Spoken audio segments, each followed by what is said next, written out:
সল্টলেকে পশ্চিমবঙ্গ স্বাস্থ্য বিজ্ঞান বিশ্ববিদ্যালয়ের লজ্জাজনক ছবি।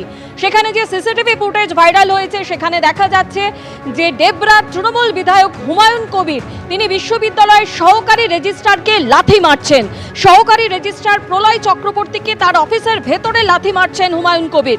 এক্স হ্যান্ডেলে ভিডিও পোস্ট করে অভিযোগ শুভেন্দু অধিকারীর।